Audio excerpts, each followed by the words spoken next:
దేశీ ఆవుల పెంపకంపై ఇటీవలి కాలంలో రైతుల్లో ఆసక్తి పెరుగుతోంది.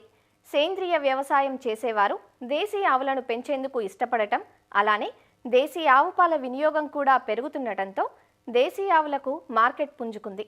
నిన్నటి అన్నదాతలో అధిక పాల దిగుబడినిచ్చే దేశీ ఆవు జాతులైన సాహివాల్, గిర్, రెడ్ సింధీల గురించి తెలుసుకున్నాం కదా.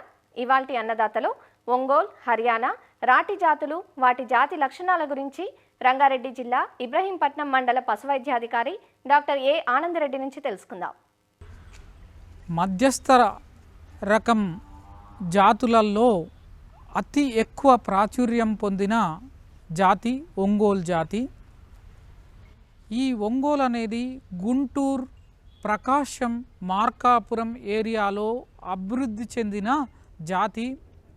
ఈ జాతి ఎంత ప్రశిష్టమైనదంటే ఈ జాతిని బ్రెజిల్లో వారి పశువులకు సంకరపరచడానికి అత్యధికంగా ఉపయోగం చేసినారు.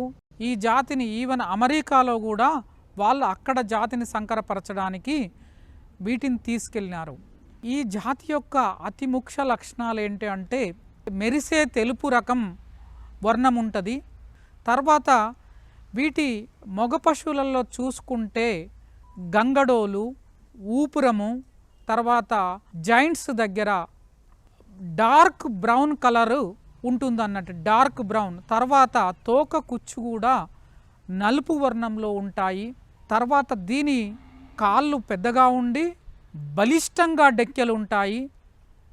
తర్వాత దీని కొమ్ములు చూస్తే కొమ్ములు మందంగా పొట్టిగా ఉంటాయి, కొన్నిటికి కిందికి వంపు తిరిగి ఉంటాయి.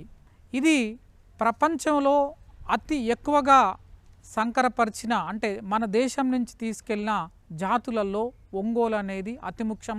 తర్వాత దీని కండబట్టి శరీరం మస్కులైన్ ప్రాపర్టీస్ ఎక్కువగా ఉంటుంది. మూపురం అనేది చాలా బలిష్టంగా ఉంటుంది, నిటారుగా ఉంటుంది. దీని నడక ఒక రాజసం ఉట్టిపడేలా ఉంటుంది. పాల దిగుబడి ఒక ఈతలో 800 లీటర్ల నుంచి 1500 లీటర్ల వరకు పాల దిగుబడి ఇస్తుంది. అంటే వెన్న శాతం 4.5% వరకు వెన్న శాతాన్ని కలిగి ఉంటుంది. ఇది రాటి జాతి. ఇది డ్యూయల్ రకము, అంటే ఇది పనికి మరియు పాల దిగుబడికి పనికి వచ్చే ఆవు జాతి. ఇది రాజస్థాన్ రాష్ట్రంలో అభివృద్ధి చెందిన జాతి. దీంట్లో అతి ముఖ్యమైన లక్షణం ఏంటంటే దీని కలర్ గోధుమ వర్ణంపై తెలుపు చిన్న మచ్చలు ఉండడము ఒకటి. 2 తెలుపు వర్ణంపై ముదురు ఎరుపు చిన్న చిన్న మచ్చలు ఉండడము దీని లక్షణము.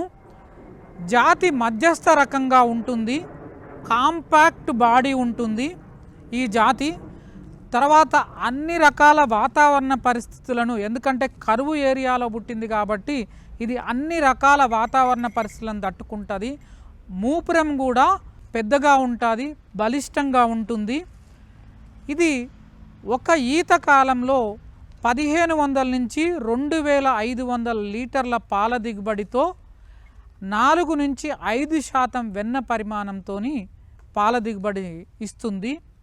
ఇది కూడా చాలా మంచి జాతి. మధ్యస్థ పాలిచ్చే రకాలలో అత్యంత ప్రజాదరణ పొందిన జాతి హర్యానా. ఎందుకంటే ఇది అత్యంత సౌందర్యంగా ఉండే జాతి.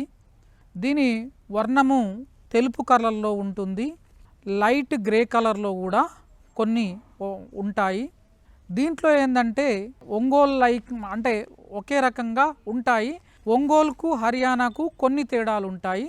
దీని తల అనేది హర్యానాలో చాలా పొడవుగా ఉంటుంది, నుదురు అనేది మధ్యస్థ రకంగా ఉంటుంది. తర్వాత కాళ్ళు చాలా పొడవుగా ఉంటాయి, బలంగా ఉంటాయి హర్యానాలో. తర్వాత దీని కొమ్ములు అనేటివి చిన్నగా ఉంటాయి, సన్నగా ఉంటాయి. తర్వాత ఇది పాల దిగుబడి 1500 నుంచి 2000 లీటర్ల వరకు ఒక ఈతలో ఇస్తుంది. 4.5 వెన్న శాతాన్ని కలిగి ఉంటుంది. ఇదేంటంటే తోక సన్నగా ఉంటుంది, తోక చివర తోక కుచ్చు అనేది నలుపు రంగులో ఉంటుంది ఈ హర్యానా జాతి. ఇది ఎక్కువగా హర్యానాలోని జింద్, రోహతక్ ఏరియాలో ఈ జాతి అనేది అభివృద్ధి చెందింది. ఈ మధ్యస్థ జాతి రకాలలో ఇది అత్యంత ప్రజాదరణ పొందిన జాతి.